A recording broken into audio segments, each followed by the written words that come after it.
Welcome back to the Deep Dive. So today, we're not just, dusting off a history book. We are opening a cold case file on the singular moment where, well, where the whole human experiment almost ended.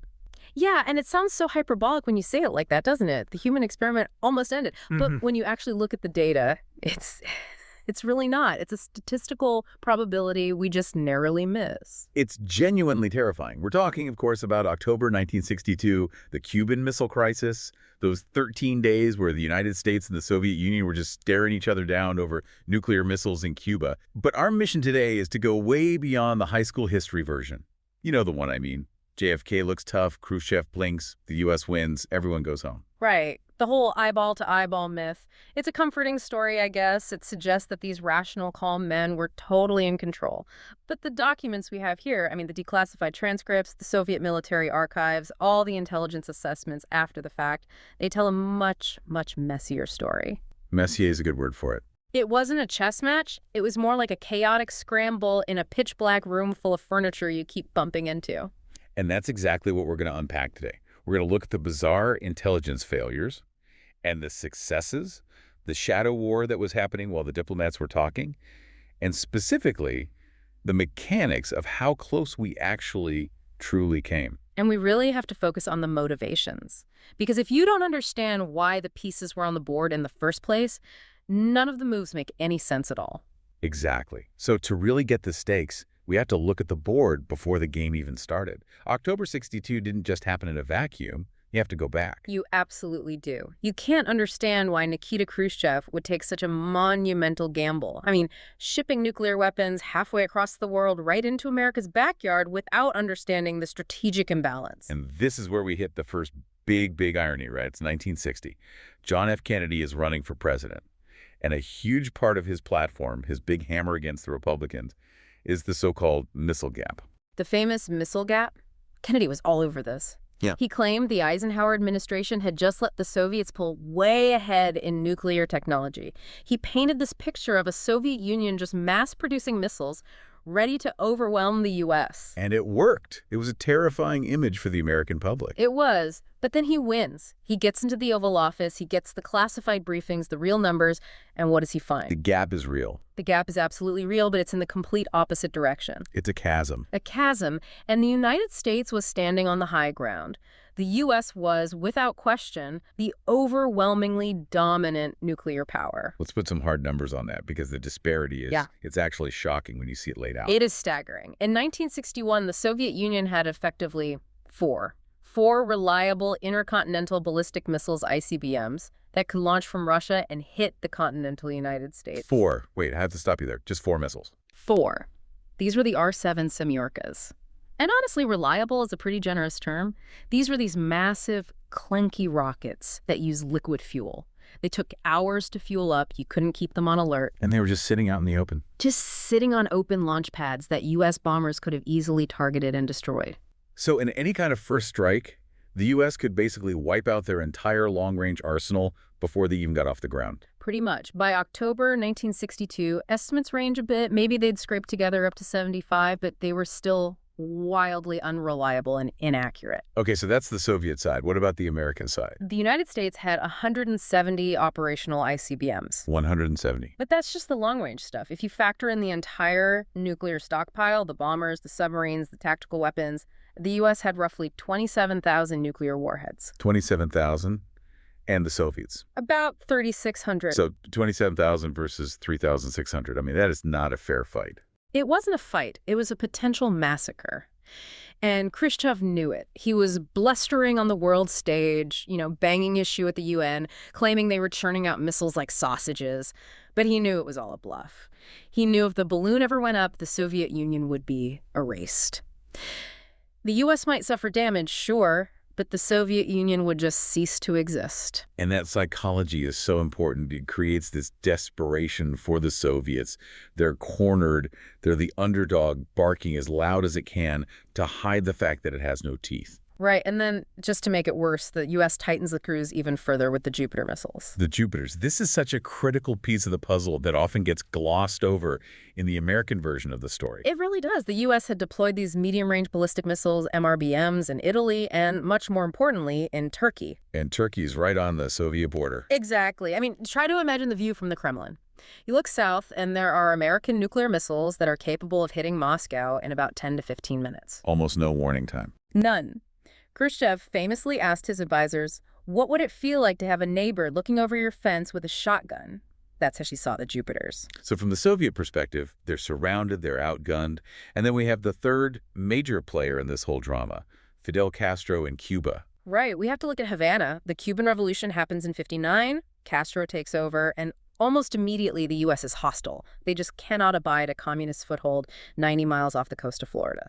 And this isn't just diplomatic coldness we're talking about. This brings us to the Bay of Pigs. April 1961, a total unmitigated disaster for the Kennedy administration.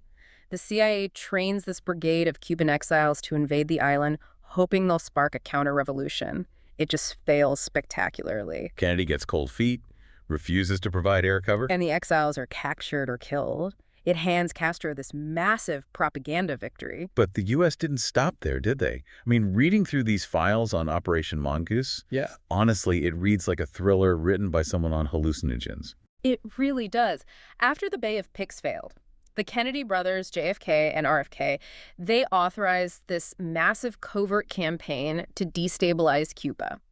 Operation Mongoose wasn't just espionage, it was state-sponsored terrorism. We're talking sabotage. Oh, yeah. Sabotage of power plants, burning sugarcane fields, contaminating sugar exports. And then you have those famously wild CIA plots to assassinate Castro with, exploding cigars or poisoned wetsuits. Right. But the day-to-day reality for Cubans was economic strangulation and constant low-level attacks. So if you're Fidel Castro, you're sitting in Havana, you've survived one invasion, your fields are burning, and you've got the superpower to the north openly discussing your removal from power. You don't just think an invasion is coming, you know it is. Precisely. Castro and Khrushchev were both operating under the very reasonable assumption that a second full-scale U.S. invasion of Cuba was inevitable. And frankly, they were probably right. The Pentagon had already drawn up detailed plans for it. So May 1962, all these interests converge. Khrushchev needs a way to balance the nuclear scales without building a bunch of expensive ICBMs. Castro needs a security guarantee to stop the Americans from invading. And the solution creates the crisis. Put Soviet missiles in Cuba. It's a brutally efficient solution when you think about it. If you can't reach the U.S. from Russia, you just move your launch pad to the Caribbean. And suddenly all those medium-range missiles can hit Washington, D.C., New York, Chicago. It completely bypasses the U.S. early warning systems, which were all pointed north over the Arctic looking for missiles coming from Russia. It instantly levels the strategic playing field. Okay, but here's the logistical nightmare. How do you move an entire army, nuclear weapons, and 43,000 troops halfway around the world right under the nose of the greatest naval power in history without anyone noticing? This brings us to the Soviet doctrine of maskirovka. Maskirovka. Deception. Denial and deception on a grand scale. The operation was codenamed Anadyr. Now, Anadyr is a river in the far frozen east of Siberia. That name itself was the first layer of the lie. So they were faking a deployment to the Arctic. Yes, and the thoroughness here is just incredible. They outfitted the troops with fleece-lined parkas, felt boots, all kinds of ski equipment. They briefed the officers on cold weather combat tactics. Wait, just imagine being a Soviet soldier. You're holding a pair of skis, you get on a ship, you spend weeks in the hold, not knowing where you're going, and then you walk out into the humid tropical heat of Cuba. It was total compartmentalization. Even the ship captains didn't know where they were going until they opened sealed orders out at sea. And the missile technicians, the guys who actually knew how to operate the nuclear warheads. Let me guess, they weren't wearing badges that said nuclear technician.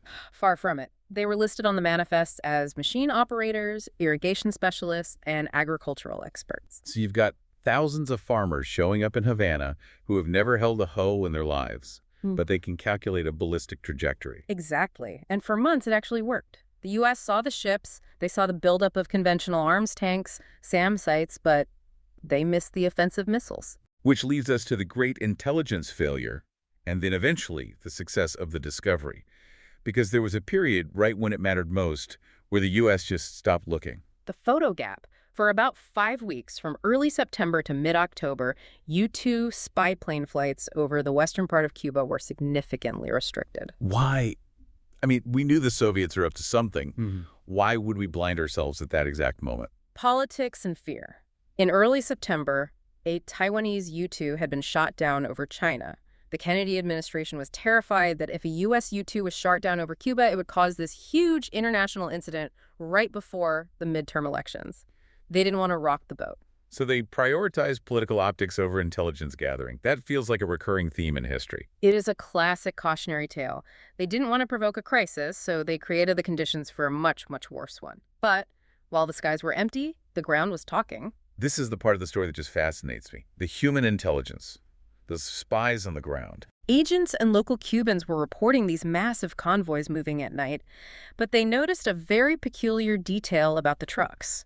What was it? The trucks were hauling these long, canvas-covered objects, but when the convoys went through small Cuban towns, they couldn't turn the corners. They couldn't make a standard turn. No. The trailers were so long that to make a right-angle turn in a village square, they had to stop, back up, realign, and then go. This whole awkward shuffle. And why is that a smoking gun? Because the analysts at the CIA knew the specs of Soviet equipment. Defensive missiles like anti-aircraft systems were on shorter trailers. They could make a corner just fine. The only thing in the entire Soviet arsenal that required a trailer that long and unwieldy was the R-12 medium-range ballistic missile. It's amazing the geometry of a street corner gave them away. It raised the alarm. It was enough to override the political fears. So on October 14, 1962, the restrictions are lifted.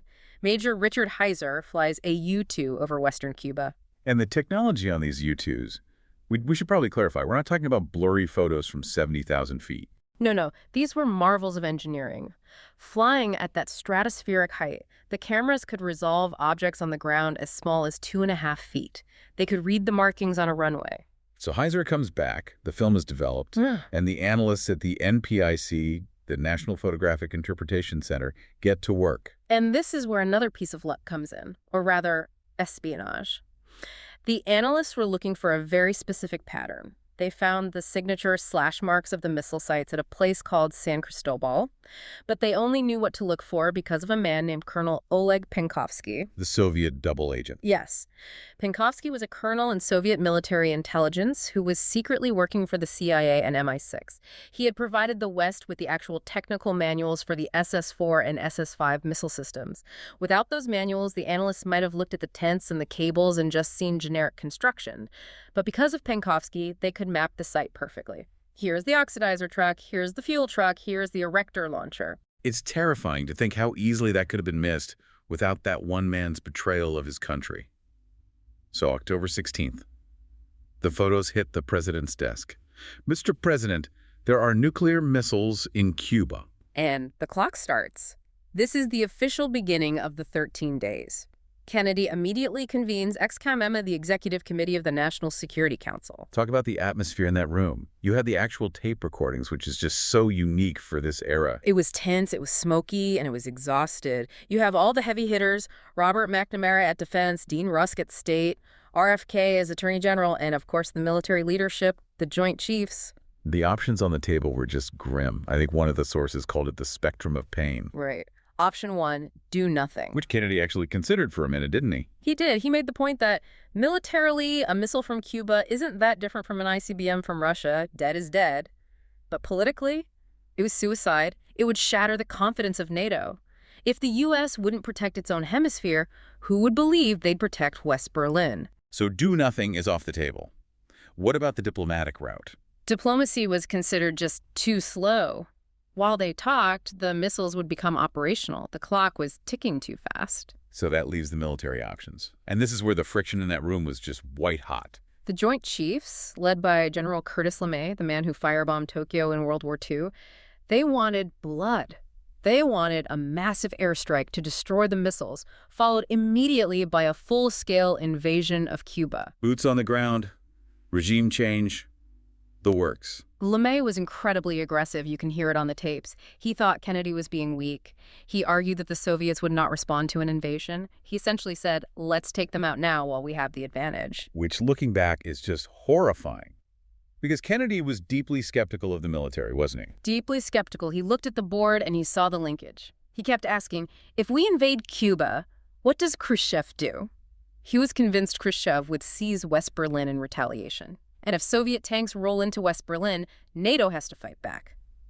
And then you have World War III. So he needs a middle path, something between total surrender and starting World War III. And McNamara and the others, they eventually settle on the blockade. But they don't call it a blockade. They're very careful to call it a quarantine. Is this just semantic word games? No, it's crucial legal maneuvering. Under international law, a blockade is an act of war. It stops all commerce, food, medicine, oil. If you declare a blockade, you are technically at war with the Soviet Union. Not a great way to start a de-escalation. Exactly. A quarantine, on the other hand, was a new concept they basically invented on the fly. It was selective. They weren't blocking food or fuel. They were only blocking offensive military equipment. And they got the Organization of American States, the OAS, to vote on it, which gave it this veneer of regional legality. So October 22nd, Kennedy goes on national television. He tells the American people and the Kremlin what's happening. The speech is chilling. He draws a line in the sand. He states that any nuclear missile launched from Cuba against any nation in the Western Hemisphere will be regarded as an attack by the Soviet Union on the United States, requiring a full retaliatory response. That is diplomatic code for, if one missile leaves Cuba, we will burn the Soviet Union to the ground. Yes. It was the unambiguous threat of massive nuclear retaliation. Yeah. And the U.S. military immediately moves to DEFCON 3 worldwide. But the Strategic Air Command SA, the nuclear bombers, they moved to DEFCON 2. Let's explain DEFCON 2. We hear these terms in movies, but what does it actually mean on the ground? DEFCON 5 is normal peacetime. DEFCON 1 is war is imminent or has already started. DEFCON 2 is fast pace. It means the troops are in the trenches, the safeties are off. And SSC was doing something completely unprecedented at this alert level. They initiated what were called Chrome Dome alerts. At any given moment, 1/8 of the entire B-52 bomber fleet was in the air. We're talking about dozens of bombers loaded with megaton-class nuclear weapons just circling outside Soviet airspace waiting for the go code. So if you're a Soviet radar operator, you're looking at your screen and you see this massive, constant swarm of nuclear bombers hovering right on your border 24/7. The pressure must have been unbelievable. It was designed to be. It was a message. We are ready to drop the hammer at a moment's notice. Meanwhile, the quarantine goes into effect. The U.S. Navy surrounds Cuba, but the missiles are already there. That was the problem. The quarantine stopped new missiles from arriving, but the CIA estimated there were already plenty on the island, and the Soviet construction crews were working day and night to make them operational. This brings us to the Shadow War.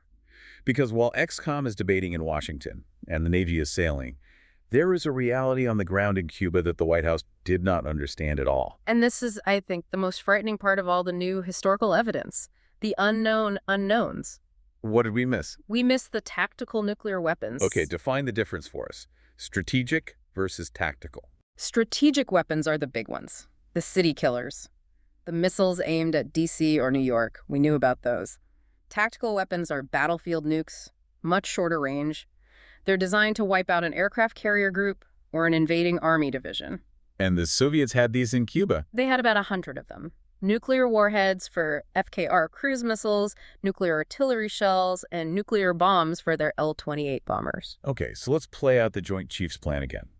LeMay wants to invade. He thinks he's fighting a conventional Cuban army. If the U.S. Marines had landed on the beaches of Cuba, at Tara, or anywhere else, they would not have been met with just machine gun fire. They likely would have been met with tactical nuclear cruise missiles. The invasion fleet would have been vaporized. Instantly. Thousands of American troops dead in seconds. And here's the kicker. The local Soviet commanders in Cuba initially had the authority to use them. They didn't need to call Moscow? Not for the tactical weapons. Not at first. Moscow had pre-delegated the authority to the commander, General Pliev, in case communications were cut. If he saw an invasion fleet, he had the green light to fire. If that happens, yeah, the U.S. has to respond. The U.S. would have nuked Cuba. Then they likely would have struck the Soviet Union. It would have been the apocalypse. And Kennedy didn't know these weapons were there. He was making life-or-death decisions based on completely incomplete data.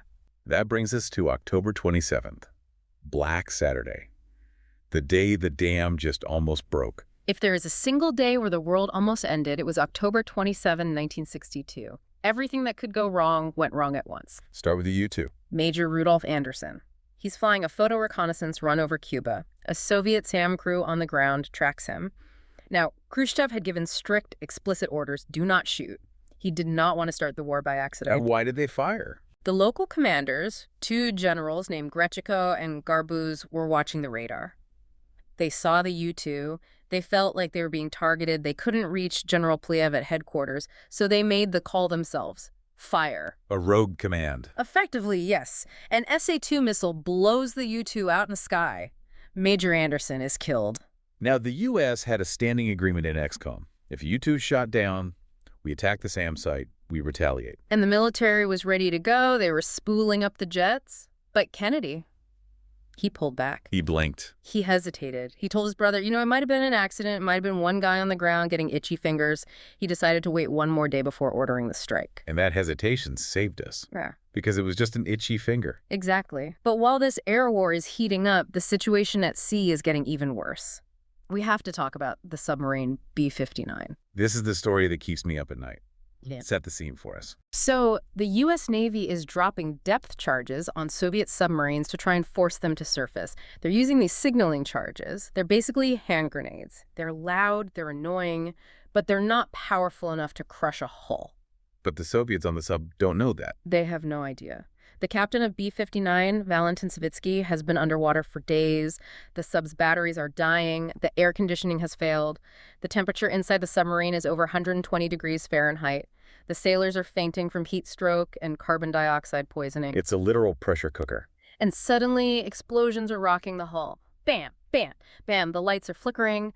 Savitsky tries to contact Moscow, but he has no signal. He is completely cut off from the world. So what's his conclusion? He concludes the war has already started. He thinks the Americans are bombing him to sink him, and he snaps. And this submarine isn't just carrying regular torpedoes. It has a special weapon. It had a single nuclear torpedo, 15 kilotons, about the same size as the Hiroshima bomb. Savitsky orders it to be loaded into the tube. He screams, "We're going to blast them now. We will die, but we will sink them all. We will not become the shame of the fleet." He's preparing to nuke the U.S. aircraft carrier Randolph if he fires that torpedo. The entire carrier group is destroyed. The U.S. responds with nuclear depth charges and airstrikes. The escalation ladder goes all the way to the top in a matter of minutes. But he doesn't fire. Why not? Soviet protocol. On this specific submarine, the launch required the unanimous agreement of 3 officers: the captain, the political officer, and the flotilla commander. And the flotilla commander just happened to be on board B-59 for this trip. Vasily Arkhipov. The man who saved the world. The captain said launch. The political officer said launch. Arkhipov said no. Just imagine that scene. The captain is screaming. The hull is shaking. Men are literally passing out from the heat. And Arkhipov just stands there. He kept his cool. He argued that the Americans were just signaling, not attacking. He said if they wanted to kill them, they would have been dead already. He insisted they surface and try to contact Moscow. He had to physically block the captain. The accounts vary, but it was a heated physical confrontation. But Arkhipov actually outranked the captain, and he eventually convinced Savitsky to surface. It's just terrifyingly fragile. One man's intuition versus the end of civilization. It really dismantles that idea of great man history. Sure, Kennedy and Khrushchev were important, but the fate of the entire species came down to a guy named Vasily in a sweaty submarine who just decided not to turn a key. While all this is happening, the leaders in Washington and Moscow are realizing they're losing control. The machine is moving too fast. Yes. Khrushchev realizes his commanders are shooting down planes without his permission. Kennedy realizes his military is about to mutiny if he doesn't act. They need a way out, fast. And this leads to the War of the Letters. Khrushchev writes to Kennedy on October 26th. And it's a fascinating letter. It's not written in diplomatic speak at all. It's emotional. It's rambling. He talks about the knot of war. He says, "Mr. President, let us not pull on the ends of the rope in which you have tied the knot of war, because the more the two of us pull, the tighter that knot will be tied." He's begging for an off-ramp. He offers a deal. We take the missiles out of Cuba. You promise never to invade Cuba. It was a good deal. Kennedy was ready to take it. But then, the next morning, on Black Saturday, a second letter arrives. And this one is different. Completely different tone. Stiff, formal, aggressive. It was likely written by the Politburo, forcing Khrushchev to toughen up his stance. It says, "We will remove the missiles from Cuba if you remove your Jupiter missiles from Turkey." The price just went up. And the Turkey missiles were a real problem. A massive problem. The U.S. actually wanted to remove the Jupiters. They were obsolete anyway, but they couldn't do it under a direct threat. If they publicly traded Turkey's security for America's security, NATO would collapse. The Allies would see the U.S. as a traitor. So XCOM is stuck. They've got two different letters, one they can accept, one they can't. They debate for hours. Then Llewellyn Thompson, a former ambassador to the Soviet Union, comes up with this brilliant psychological ploy. The trolley tar strategy. Exactly. Just pretend the second letter never arrived, ignore it completely, publicly answer the first letter. Sorry, that second email must have gone to spam. I'm replying to the first one you sent. Basically, Kennedy writes back accepting the terms of the first letter. You remove the missiles, we pledge not to invade. Was that really enough? Because the Soviets, they really wanted those Turkey missiles gone. It wasn't enough. Kennedy knew Khrushchev needed a win to sell to his own hardliners. So he sends his brother, Robert Kennedy, on a secret mission. The meeting with Ambassador Dobrynin. RFK meets Anatoly Dobrynin, the Soviet ambassador at the Justice Department. And the conversation is incredibly tense.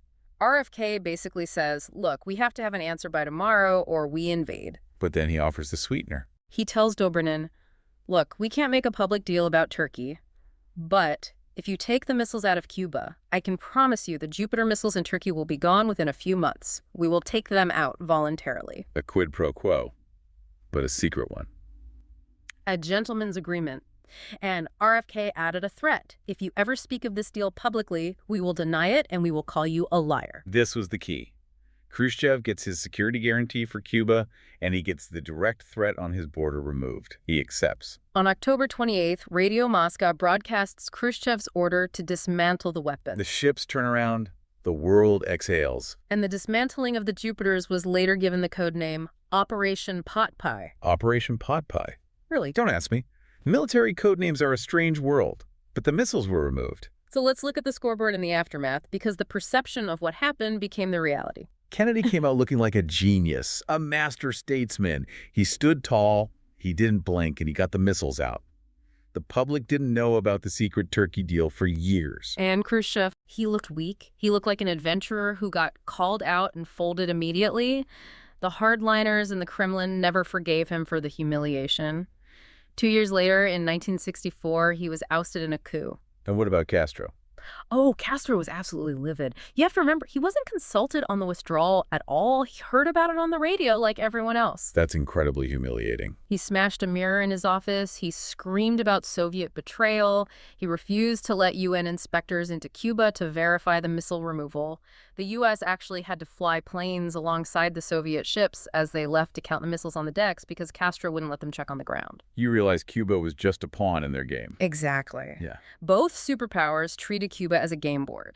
But there were some positive outcomes. The hotline. Right, because relying on Western Union telegrams that took hours to decode during a nuclear crisis is insane. The lag time was hours, so they installed the Moscow-Washington hotline. It wasn't actually a red phone. It was a teletype machine, text only, to avoid mistranslations or emotional shouting matches. A direct link.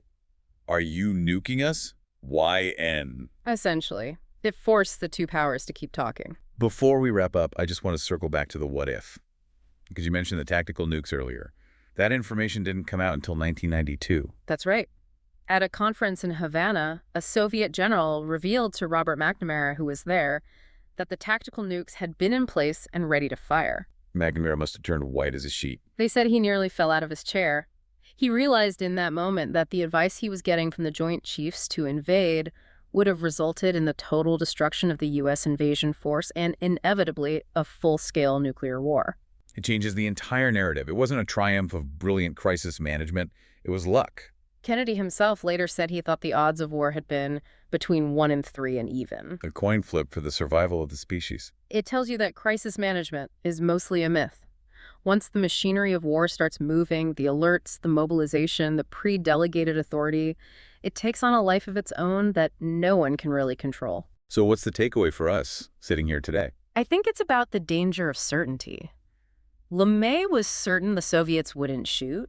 The Soviet commanders were certain the Americans were about to invade. Everyone was certain, and they were all wrong. And maybe the importance of keeping a human element in the loop. Absolutely. We need systems that allow for an Arkabuff. If we automate everything with AI and hypersonic missiles, we remove the space for that one guy to say, wait a minute, this doesn't feel right. That is a chilling thought. We are building systems that might be too fast for the next Arkapaw. We might be. Well, on that cheerful note, Yeah. thank you for taking us through the 13 days. My pleasure. And for you, the listener, here's a final thought to chew on. We build statues of generals and presidents. But maybe, somewhere in a quiet square, there should be a statue of a tired, sweating Russian naval officer who just decided to put the safety back on. I'd visit that statue. Stay curious, everyone. We'll see you in the next deep dive.